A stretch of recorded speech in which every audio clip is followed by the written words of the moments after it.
Today we're going to be doing a review lesson on solving inequalities. So you should have some background into solving inequalities already.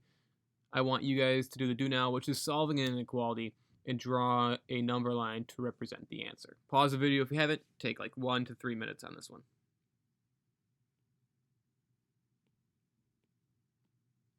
So the good thing about solving inequalities is it's extremely similar to solving equations. You still want to get the variable by itself.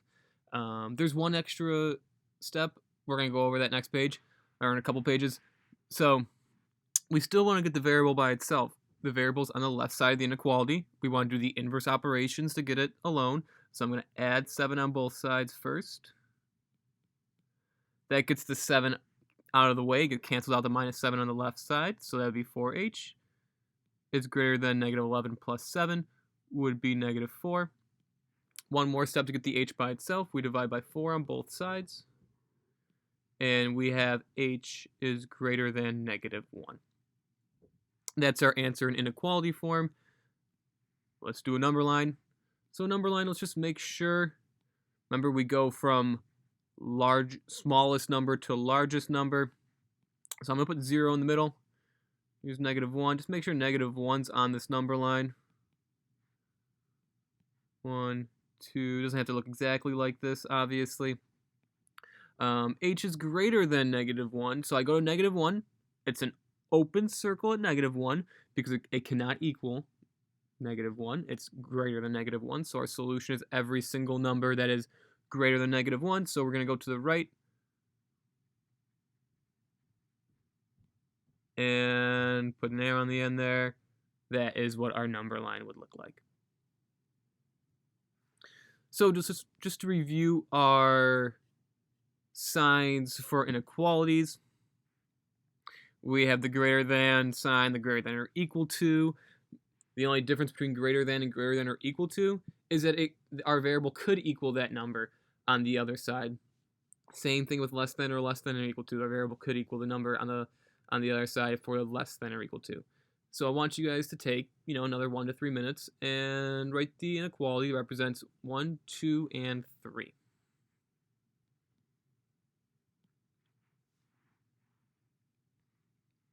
Number 1, all real numbers x less than or equal to, so less than or equal to, our less than or equal to sign is right here, less than or equal to negative 7. That's all you gotta do for this one.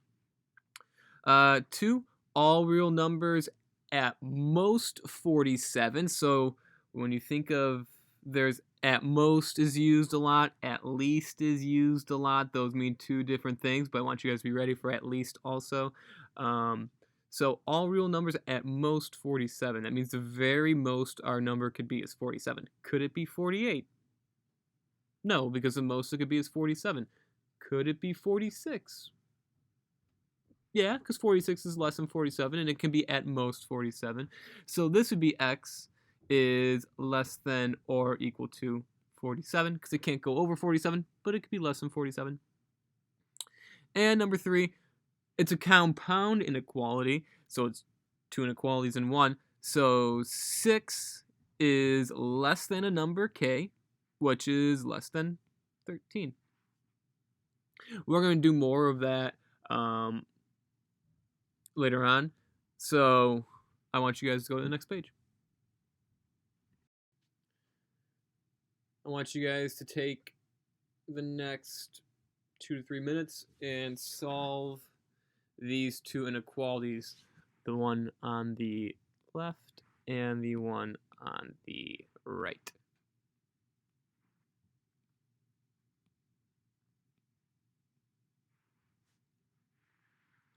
So for the one on the left, I want to get k by itself. Well, that's for both of them. If I want to get k by itself here, I'm going to subtract 9 first on both sides.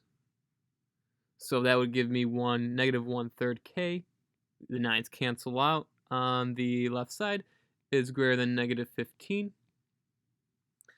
And then this is the key step here. What do I do to get k by itself? I multiply by negative 3/1 on both sides of the inequality. When you multiply, by a negative number or divide by a negative number on both sides of the inequality, that is when your sign flips. So that is the one different rule for inequalities when solving inequalities. So that would be k is less than 45 would be our answer for the one on the left. The one on the right, very similar process. We subtract 9 on both sides first to get k by itself. So I subtract 9, I have 1/3 k is greater than negative 15. We want to get k by itself here, so I'm going to multiply by 3/1. You could also divide by 1/3, same thing.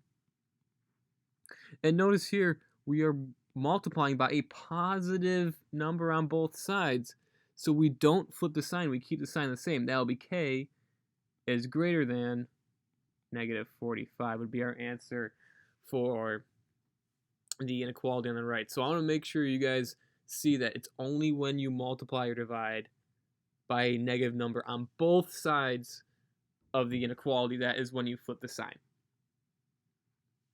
So let's go over, we can represent our answer. We could represent our answer in inequality form. This would be our answer using inequalities.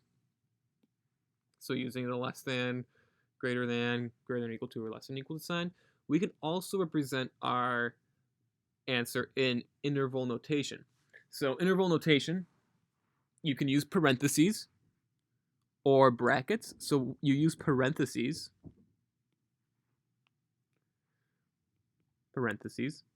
And when are you supposed to use parentheses?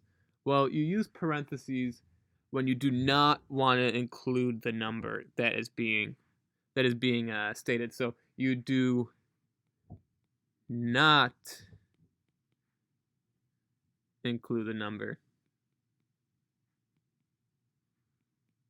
And we'll show an example, and it will be much better when we show the example. And we include if we do want to include the number, so say it's less than or equal to, and we do say we can equal it, that's when you use brackets. And these are called brackets. And you use them when you do include the number. So if I take a look at our first one, the one on the left, if I wanted to write this answer in interval notation, that would be, do we include the 45? No, we don't include the 45 because k is less than 45. So we always go from smallest number to largest number. So our smallest number we can have, if it keeps on going down because k is less than 45, would be negative infinity. And we always use parentheses for infinity or negative infinity. And it's from negative infinity to 45. And we do not include 45 because we cannot have the 45. K cannot be equal to 45. So a couple more notes I want to add down here. Always use parentheses for infinity and negative infinity. And it's always smaller number, comma, larger number. You never want to put the larger number first. If it was greater than or equal to, or less than or equal to, that's when we would use brackets for the 45. But it's just less than, so we can't include the 45. And similarly, I'll do the over here. The second one, the red inequality. This would be k is greater than negative 45. So negative 45, we don't include it, comma, and it goes all the way up to infinity. So that would be our interval notation answer for that. And set builder notation. So set builder notation, it looks like this. I'm gonna do it first. So draw a squiggly line there. And what goes first is our variable. So our variable here is k. So what goes first is the variable. And we draw this line that means such that. So it's kind of like it's a sentence, really. It's k such that And now we want to list our rule or our conditions. So next thing we list is our conditions. And right now our answer is pretty simple. It's just k is greater than negative 45. So our condition is just k is greater than, for the red one, k is greater than negative 45. And for, I'll do the interval notation for the first one also. This one would be, our k is still a variable, such that k is less than 45. So there's a lot of different ways of showing your answers for inequalities. I want to get you guys used to using all three of these ways. And you might look at set builder notation and be like, that seems really easy. Why do we bother doing that? That is because we're going to have some down the road solutions that are way more complicated than just k is greater than negative 45. Like there's going to be some stipulations where k has to be a rational number, or k has to be an irrational number, or k has to be a real number. And there's going to be other stipulations for other variables. So set builder notation is very useful down the road. I just want you guys to take 2 to 4 minutes, solve 1 and 2, and put your answers both in interval notation and set builder notation. Pause the video if you haven't.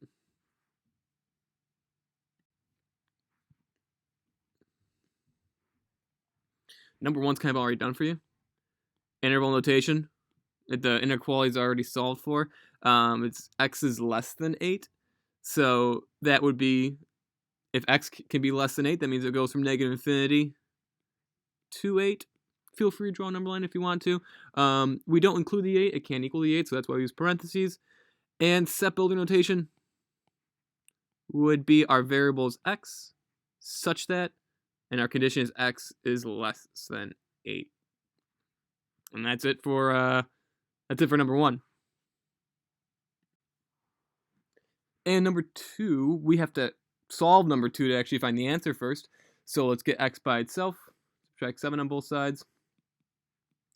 Negative 5x is less than or equal to 10. Divide by negative 5 on both sides. Remember, when you divide by negative 5 on both sides, you have to flip that inequality sign, so it'll be x is greater than or equal to negative 2.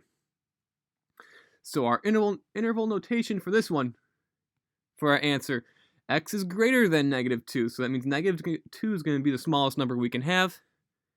X can be greater than or equal to negative 2. So it's going to be a bracket here, not a parenthesis. And it goes all the way up to infinity, which is going to be a parenthesis. And you might ask yourself, why is infinity a parenthesis? Why don't I use a bracket for infinity?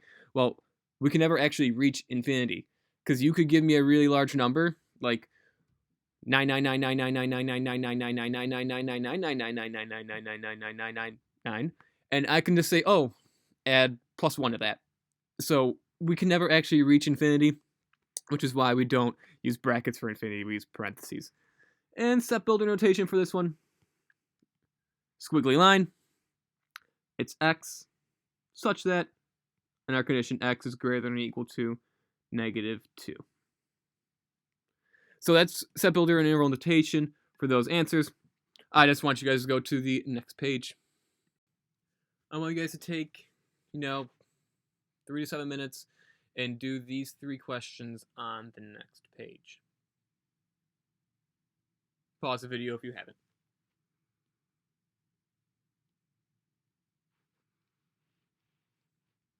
So the first one, determine the smallest integer that makes this inequality true. Pretty much all we have to do is solve the inequality and say the smallest integer that would make it true. So let's first solve the inequality. I'm going to take the left side. I'm going to combine like terms on the left side so we can simplify it a little bit. So that would be negative 8x plus 7 is less than 15. And let's continue to solve it. So I'm going to subtract 7 on both sides. I would have negative 8x is less than, when you subtract 7 on both sides, you get 15 minus 7, which is 8. Divide by negative 8 on both sides. And when you divide by a negative, that's when you know, when you divide by negative on both sides of the inequality, I should say, that's when you know you have to flip it. Flip that sign. So we're left with x on the left, which is now greater than 8 divided by negative 8 is negative 1. So what's the smallest integer that makes this inequality true? So what's the smallest integer that's greater than negative 1? Think with the number line. Here we have negative 1. The next integer after negative 1 is 0. So our answer here would be 0.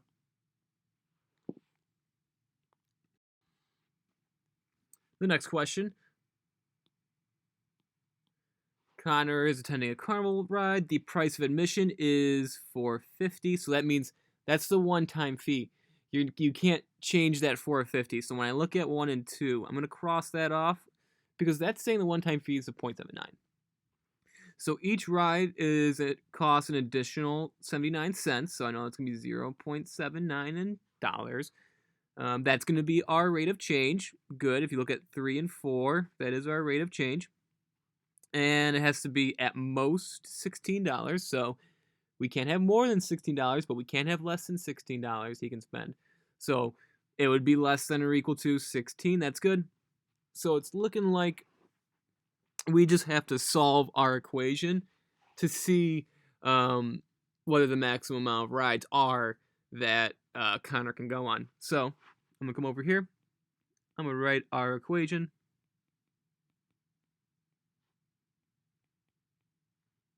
And let's just solve it. Subtract 4.5 on both sides. You should get 0.79. R is less than or equal to 11.5. And divide by 0.79 on both sides of the inequality. And you should get about 14.557. So R is less than or equal to 14.557. So can R be 15? Is 15 less than or equal to 14.557? No. So it can't be 4. It has to be 3. The most amount of rides he can go on is 14 rides because he can't go on a little over half a ride. And let's look at that last one. So, given the set, so what this is telling us, by the way, before I say what's telling us, what kind of notation is this? Set builder notation. How would I say that? It would be x such that negative 2 is less than or equal to x, which is less than or equal to 2, where x is an integer. And you can see how it gives us, using set builder notation gives us more rules we can state. What is the solution of this inequality? So that set builder notation is telling us that we can only use this set. So all the numbers in this set would be negative 2, negative 1, 0, 1, and 2. Those are all of the integers in that set. So those are the only answers potential answers we can have are those 5 numbers. So what we need to do is solve our equation and see what would work. So what I'm going to do first here, I'm going to write our equation so I can do some work with that. So it'll be negative 2, x minus 5 is less than 10. Some of you guys might distribute first. I'm going to divide by negative 2 first. So I'm going to divide by negative 2 first. I'm dividing by a negative number on both sides. That means I must flip that inequality sign, add 5 on both sides. You should get x is greater than 0. So can x be 0? No, but it can be greater than 0, and our two numbers that are greater than 0 that we can use would be 1 and 2, which would be choice 2. So you can use step builder notation also to stipulate like potential answers that we can have. So it's limiting your answers to a certain set. Let's go to the next page. So compound inequalities. Compound inequalities, we wrote one before. Remember the one on the first page, it had 2 inequality signs. That's because compound inequalities are 2 inequalities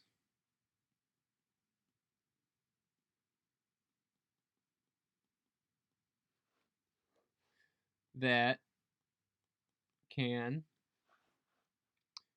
be separated by an and or. And I'll give you a couple examples of that. So if we want to say like a number is in between two numbers, so say I want to say, my x value is in between 4 and 7. That's when we would use and, because those are working in conjunction with each other. So this would be, here's an example, an and example. So if I want to say x is in between, 4 and 7, so x would be less than 4. Oh, sorry. If it's in between 4 and 7, that would be x is greater than 4. And x is less than 7. That's how it would look on a number line. So here's 4, here's 7. We had to open circles because we didn't say it was equal to. And that's what our and equality would look like on a number line. And inequalities, you can always write and inequalities as one, I shouldn't say as one compound inequality like this. So if it's and, you could say if it's in between 4 and 7, you could also write it like this. So that would be 4 is less than x, which is less than 7. Or inequalities. So or inequalities is they go opposite directions. So we could say maybe like x is less than 3 or x is greater than 6. So that means you can have one or the other. You can't have both, or else this would be an and. So this would look like on a number line. Here's 3. Here's 6. If x is less than 3, it'd be going this way for this side. Or x is greater than 9 would look like this. So that's the and or compound inequalities. You see the and always has the, when you draw on a number line, it's always between two numbers. The or always has our answer going both directions, left and right, and going away from each other. So I want you guys to look at this next inequality and write down a sentence. How would you say this inequality here? I'll give you like a minute. So pause the video if you haven't. You read it left or right, just like, if you're reading like a sentence or a book. So it would be, how would I verbally say it's inequality? We start with -3. And the sign is less than, so -3 is less than.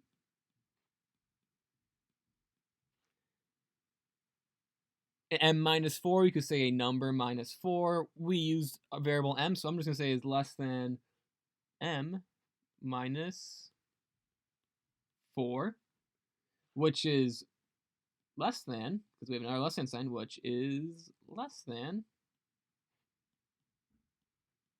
-1. So that's how we would say it verbally. You don't have to say it verbatim exactly like that. You can say -3 is less than a number minus 4, which is less than -1. So now when we go about solving it, let's rewrite our compound inequality here.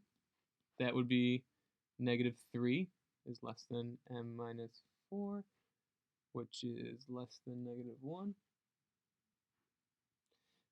So think about how many sides do we have to this inequality now? We have the left, we have a middle, and we have a right now. So if I want to get m by itself, so say I want to do the inverse operation to subtracting 4, and I'm going to add 4 on every single side, we are now adding 4 to all three if you want to call them sides of this compound inequality. So I'm going to add 4 to all of the sides. So I would get 1 is less than m, which is less than 3. And that would be my simplified inequality. So m could be any number between 1 and 3. It could be 1.5, it could be 2, it could be 2.20259, any number in between 1 and 3, but it cannot equal 1 and 3. And if you wanted to write, I know a lot of people would like to write this as like 2 inequalities with an and. You could at the beginning. So you could say this was negative 3 is less than m minus 4. And then you could say m minus 4 is less than negative 1. And you could solve each of those separately. You'd end up getting an equivalent answer. I think doing the method I showed you guys the easiest way. So I want you guys just to take a couple minutes and do this, simplify and solve this last compound inequality.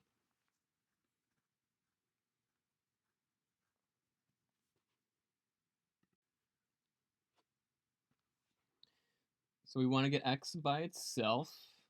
First thing I'm going to do is I'm going to subtract 6 from all 3 sides of this compound inequality. So that would be 10 is less than or equal to negative 2x, which is less than 14. Now I'm going to divide every side by negative 2. And when you divide by negative 2 on every side, that's when you have to make sure you flip the inequality signs. So 10 divided by negative 2 would be negative 5, which we flip this sign to greater than or equal to x, which is greater than negative 7, because you want to flip that sign again. 14 divided by negative 2 is negative 7. And now you just want to write it. So you don't want to have the larger number, negative 5 is larger than negative 7, on the left. So I'm going to rewrite it and flip it all. So I'm going to put negative 7 over here. And look at the inequality sign. That inequality sign is opening towards the x, so we have to keep it opening towards the x. So negative 7 is less than x. Same thing here. This inequality sign opening towards the negative 5, so I have to keep my inequality sign opening towards the negative 5, which is less than or equal to negative 5. And that would be my answer. Any number in between that is less than negative 7, or greater than negative 7, and less than or equal to negative 5. You could write that in interval notation like this, negative 7 to negative 5. And you could also represent that in set builder notation too, if you want to. So let's go to the next page. I want you guys to take the next 3 to 5 minutes and do A, B, C, and D for the and inequality and the or compound inequality. So take that time, pause the video, and replay it once you're done.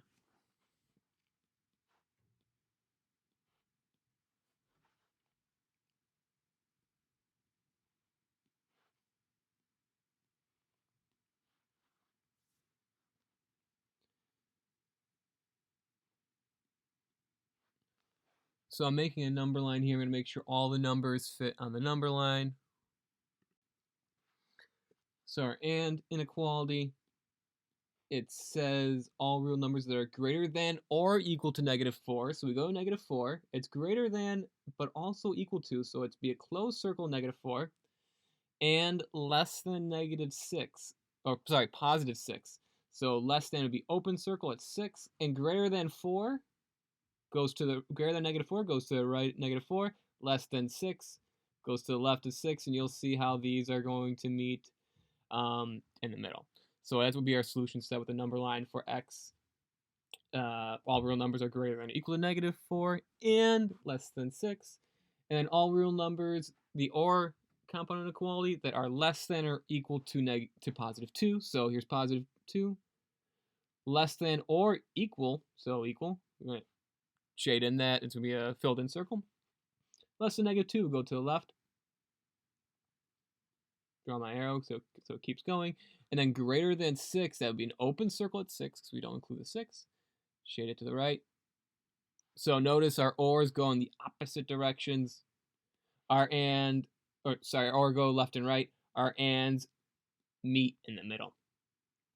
So write each scenario as an inequality. All real numbers that are greater than, here's a couple different ways you can write the and inequality. So it would be all real numbers x that are greater than or equal to -4, and x is less than 6. You could also put this as one sentence, so that could be -4 is less than or equal to x, which is less than 6. And the or, you can't write ors as one sentence. So this would be x is less than or equal to 2, or x is greater than 6. And there's a reason for that. If you have the and inequality, those both those stipulations fit with the x, so x is going to be in between those two numbers. But the or, you can have one or the other. You can't have both. You can't have a number that is less than 2, like let's say 1, and also have that number be greater than 6. So that's why you can't write the ors as one sentence. And let's represent each inequality in interval notation. So in interval notation, I include the -4 for the and one, so it would be a bracket, -4, all the way to our largest. There could be a 6, but we don't include 6. It would be a parenthesis there. We could have like 5.9999999 is in this solution set, but 6 is not, so that's why I use parentheses for 6. And then interval notation for the or would be x is less than or equal to -2, so that would be going from all the way from -infinity to +2, and that'd be a bracket because it equals it. And then the or is represented with a u. It says in union with, and then our lowest is 6, we use a bracket, to infinity. And set builder notation for each.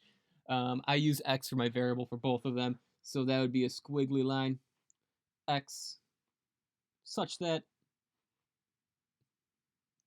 -4 is less than or equal to x, which is less than 6. And the set builder notation for the other one would be x such that x is less than or equal to 2, or x is greater than 6.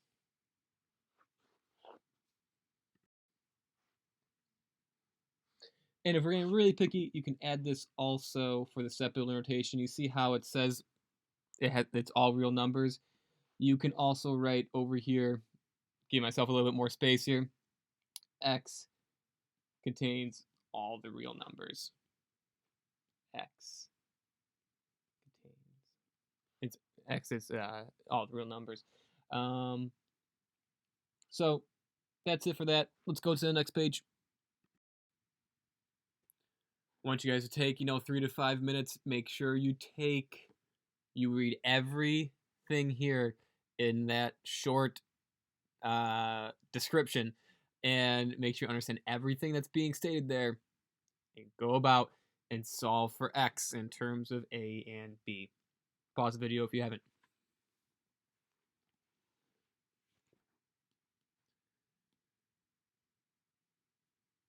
So we're going to solve for x. That means we have to get x alone and everything else on the other side. So what we need to do first is we need to simplify each side of the inequality. Looking on the left, I could distribute, so I'm going to distribute that b into the parentheses, so that'd be bx minus 3b is greater than or equal to ax plus 7b. Can't add those terms on the right because they're not like terms. Okay, so I can't add any like terms on the left or right.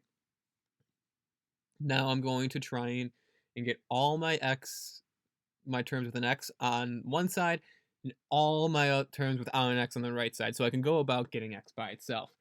So I'm going to subtract ax on both sides here.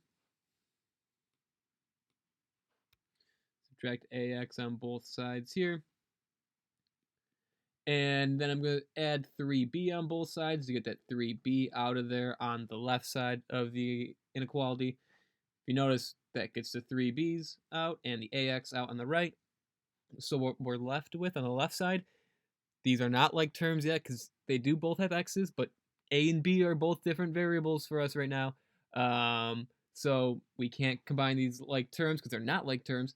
So that would be bx minus ax on the left is greater than or equal to, these are like terms on the right. 7b plus 3b is 10b. It's greater than 10b. All right, so think back to when we were solving equations, when we had two x's on the left and they weren't like terms. What could I do to write just one x on the, like physically write one x on the left hand side of this inequality? I can factor out an x. So when I factor out an x, I'm left with b minus a is greater than or equal to 10b. Now we just have one x on the left. We're getting there. We just have one more step. What's happening with that x? It's being multiplied by b minus a. So I need to do the inverse operation, divide by b minus a on both sides. Let's got the minus sign there. So that would be x, these cancel out, is greater than or equal to 10b over b minus a. Whew. We just did so much work for that. But if you did not read the entire description up on the top, you're going to circle this and say it's your answer when it shouldn't be. So the big thing here is the stipulation. I'm going to highlight it. Given A is greater than B. So let's talk about what that means in case of this problem here. So if A is greater than B, let's say, I don't know, A is 5, B is 3. Let's plug that in and see what happens. So if I look at B minus A, that would be 3, which is my B, minus 5, which is my A. That would be negative 2. What do you notice we'd be doing with that negative 2 on both sides of the inequality? We'd be dividing by it. We'd be dividing by a negative number. And no matter what we say A and B is, as long as A is greater than B, if I do a smaller number minus a larger number, I'm always going to get a negative number. So our answer can't be x is greater than or equal to, because we're dividing by a negative number on both sides of the inequality. We need to flip that sign, so it'll be x is less than or equal to 10b over b minus a. So be careful. Make sure you are reading everything in the description, everything in the directions. That is very important for this question and questions like these going forward. So that's it for these review notes. Classwork is after this, and that's it.